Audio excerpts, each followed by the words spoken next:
collector office भितरे collector office तुम वकिलटा किए वकिल किए देखी बड़े जना पड़ो फैमिली कोड बालेश्वर वकिल बराद कर वीडियो वकिल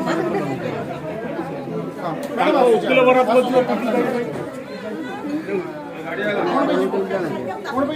वकिल के डाक्टर चक्रधर महांती एडवोकेट बालेश्वर आज परिवार अदालत रे मोर गोटे केस थिला मो झियो तरफ रु अछि एवं से झियो होची अनिमा जेना तांकर बाप घर होची मछदा बस्ता थाना अंडर रे एवं तांकर सासु घर होची छानुआ तांकर स्वामी ना होची प्रताप जेना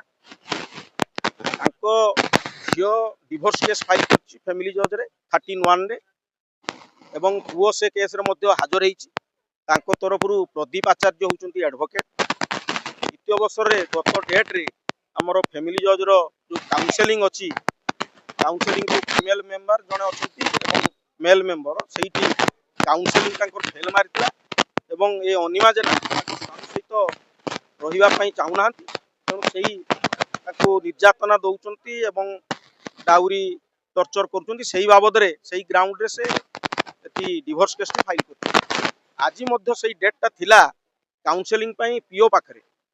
जो आमर हाकिम अछंती फैमिली जज परिवार अदालत रो तांकरी पाखरे काउंसलिंग थिला से आसिकी मु तांको तरफ रु हाजर देई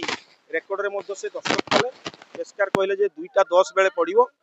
तेणु मु तांको कहली तू जा खाई खुआ के आसीबु 2:10 बेले एही समय रे से रेकॉर्ड रे दस्तखत करी की फेरुतला समय रे कलेक्ट्रेट गेट बाहर तांकर जो स्वामी प्रताप जेना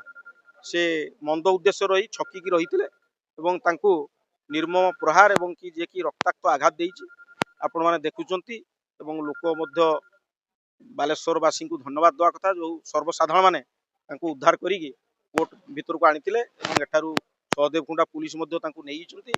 एवं से जे तांको मारणांतक आक्रमण करते ताकू मध्य पुलिस सहदेव कुंडा पुलिस नै जिबार हमें जानिबा को पाउ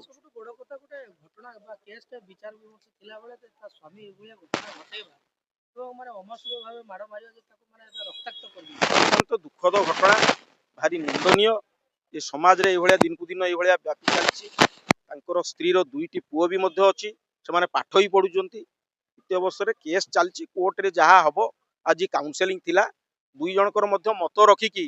जदि जुड़ीबार थिला मध्य जुड़ी पारि थांते किंतु तांकर मंद उद्देश्य जहा होउछि